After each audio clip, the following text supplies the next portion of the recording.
Tokens వేస్తామని చెప్పేసి మూడేమో టీటీడీకి సంబంధించిన ప్రదేశాల్లో 3 ప్రదేశాలు, మిగతా 5 ప్రదేశాల్లో గవర్నమెంట్ స్కూల్స్ అనో మనం ఎలక్షన్స్ పోలింగ్ జరిగితే ఎలాగైతే నుంచోబెడతారో ఆ ప్రక్రియ ప్రకారం నుంచోబెట్టారు.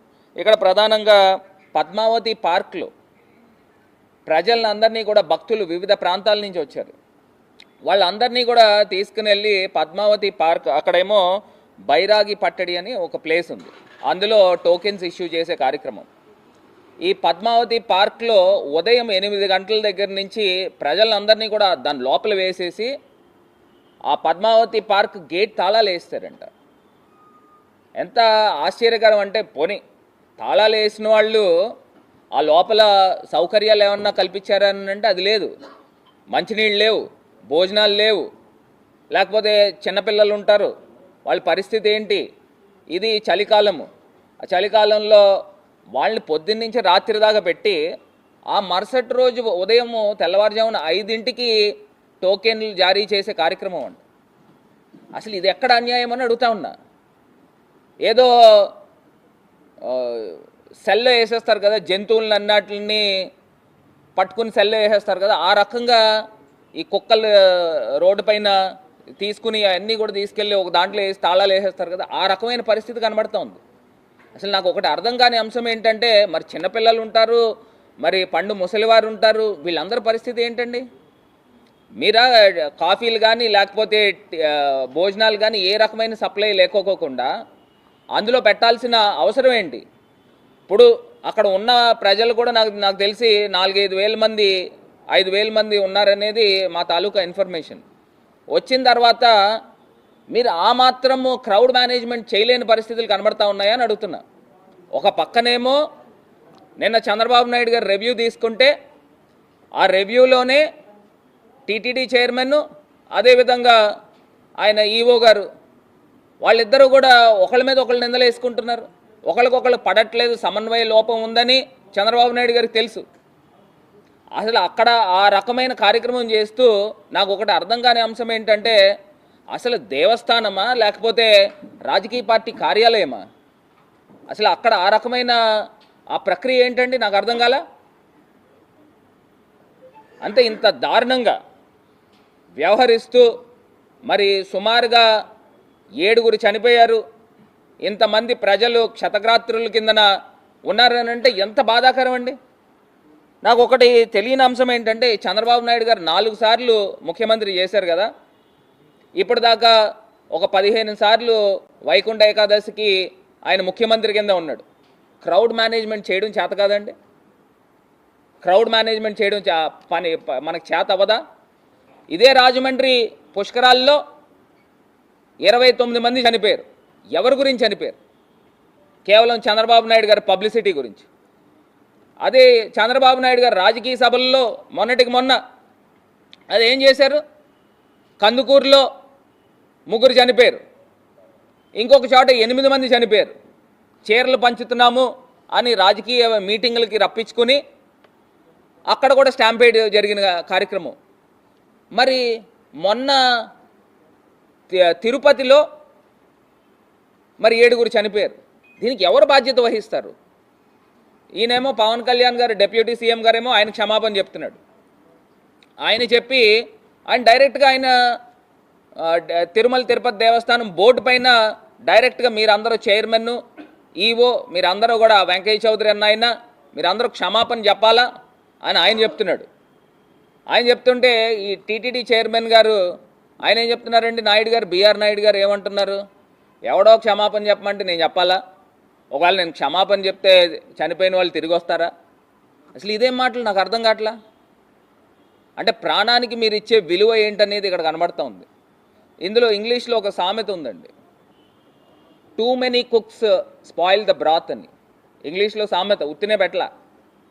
ఇక్కడ ఇంతమంది తలకాయలు ఉండి ఒకరికొకరికి సంబంధం లేకోకుండా, ఒకరికొకరికి ఈగో ఫీలింగ్స్తో, ఒకరికొకరి మధ్యలో కోల్డ్ వార్తో ప్రజల ప్రాణాలని బలి చేస్తారా అని నేను ప్రశ్నిస్తున్నా.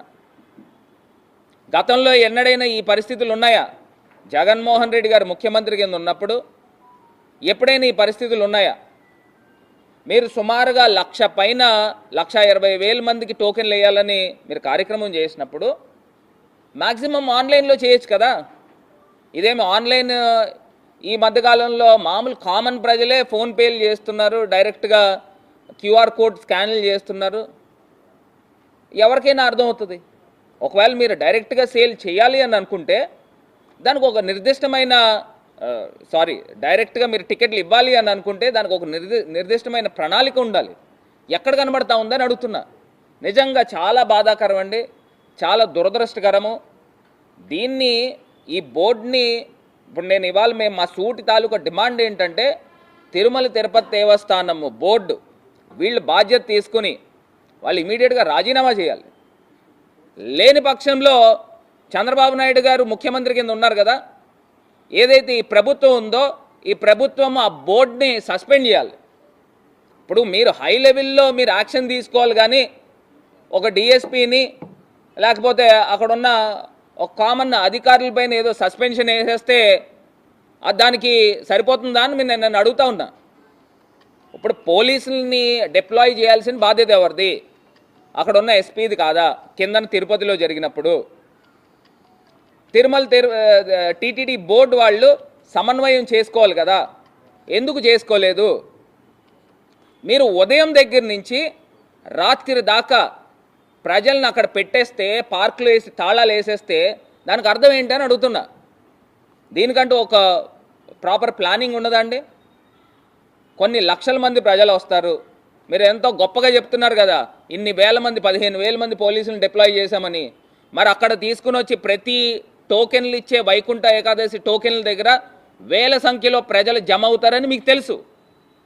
తెలిసినప్పటికీ కూడా 10 మంది పోలీసులు ఉన్నారండి. ఇది ఎక్కడ అన్యాయం అని అడుగుతున్నా. ఇంత దారుణంగా ప్రజల ప్రాణాలు బలి తీసుకోవడానికి మీరు ఎవరని అడుగుతున్నా. మీకు చేత కాకపోతే తప్పుకోండి, ప్రభుత్వానికి చేత కాకపోతే దిగిపోండి, మేం చేసి చూపిస్తాం. ఇవాళ దీనిపైన సమగ్రమైన విచారణ జరగాలి. సుప్రీంకోర్టు జస్టిస్తో దీనిపైన సమగ్రమైన విచారణ జరపాలి. ఏదో పుష్కరాల్లో జరిగిన సందర్భంగా మీకు మీరు ఏదో ఒక విచారణ జరిపించేసి ఒక క్లీన్ చీట్ చంద్రబాబు నాయుడు గారికి ఏం సంబంధం లేదని ఇక్కడ పుష్కరాల్లో భక్తుల యొక్క అతి ఉత్సాహంతో ప్రాణాలు పోయినాయి అని చెప్పి రిపోర్ట్ రాయించారు. దీనిపైన కూడా మళ్ళీ ఒకసారి తిరగతోడాలి. ఇప్పుడు దానికి 29 మంది ఎందుకు చనిపోతారండి? ఎందుకు చనిపోతారు? ఎలా చనిపోతారు? పుష్కరాల్లో మీకు ఒక ప్రాపర్ మేనేజ్మెంట్ లేకపోవడం వల్ల చనిపోయారు, ఒక సిస్టమ్ లేకపోవడం వల్ల చనిపోయారు. ఇదే సేమ్ ఇక్కడ కూడా ఒక ప్రాపర్ మేనేజ్మెంట్, ఒక సిస్టమ్ లేకపోవడం వల్ల చనిపోయారు. మరి ఇంత దారుణమైన ఘటన జరిగినప్పుడు బేషరతుగా వీళ్ళు దాని బాధ్యత తీసుకుని రాజీనామా చేయాల్సిన అవసరం ఉంది. ఎందుకు చేయట్లేదని అడుగుతున్నా. ఇప్పుడు తిరుమల తిరుపతి దేవస్థానం బోర్డు రాజీనామా చేయాలి ఇమీడియట్గా. 7 వ్యక్తులు చనిపోతే మీకు ఆటల కింద ఉందా అని అడుగుతున్నా. అదే జగన్మోహన్ రెడ్డి గారు అక్కడ ఉన్న క్షతగాత్రుల్ని పరామర్శించడానికి వెళ్తే ట్రాఫిక్ క్లియర్ చేయరు, కావాలని తీసుకొచ్చి ట్రాఫిక్ని అంతరాయం పెడతారు. అంటే ఇది ఎక్కడ అన్యాయం అడుగుతున్నా. ఒక ప్రతిపక్షంలో ఉన్న నాయకుడు ప్రజలకు ఏం జరిగిందో బాగోగులు తెలుసుకోవడానికి వెళ్తే అక్కడ వెళ్ళనివరా? ఏ రకమైన అడ్డంకులు చేస్తూ ఉన్నారు? ఇది మనం ప్రజాస్వామ్యంలో ఉన్నాము, ఇదేమి హిట్లర్ పరిపాలన కాదు. అదొకసారి తెలుసుకోండి చంద్రబాబు నాయుడు గారు.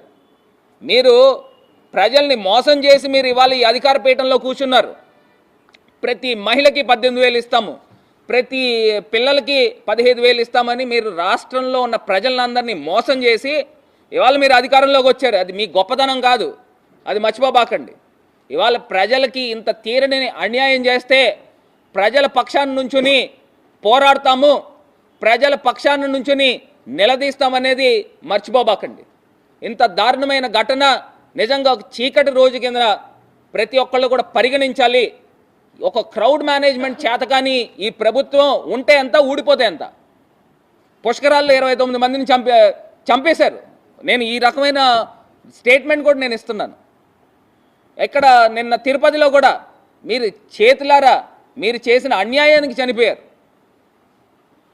దీనికి ఇమ్మీడియట్గా సిట్టింగ్ సుప్రీంకోర్టు జడ్జితో కానీ, లేకపోతే నిన్న మా బొత్స సత్యనారాయణ గారు చెప్పారు, హైకోర్టు చీఫ్ జస్టిస్ గారు సుమోటోగా తీసుకుని దీనిపైన పూర్తి స్థాయి విచారణ జరిపి దీనికి బాధ్యులు ఎవరున్నారు వాళ్ళని శిక్షించాలని వైఎస్ఆర్ కాంగ్రెస్ పార్టీ తరఫున డిమాండ్ చేస్తూ ఉన్నాం. నాకు ఒకటి అర్థం కాలేదండి, చైర్మన్ టీటీడీ చైర్మన్ అంటాడు ఎవడో సారీ చెప్పమంటే నేను ఇది చెప్తాను. అసలు ఆ మాటలు మాట్లాడొచ్చా అని అడుగుతున్నా. ఏంటి అహంకారము? ఇంకోటి అంటారు, ఆయన డిప్యూటీ సీఎం గారేమో డైరెక్ట్గా చెప్తున్నాడు ఈ తిరుమల తిరుపతి దేవస్థానం బోర్డు యొక్క వైఫల్యం అని డైరెక్ట్గా చెప్తున్నాడు. మరి ఆయన ప్రభుత్వంలో డిప్యూటీ సీఎం కింద ఉన్నప్పుడు ఆయన వైఫల్యం అని చెప్పినప్పుడు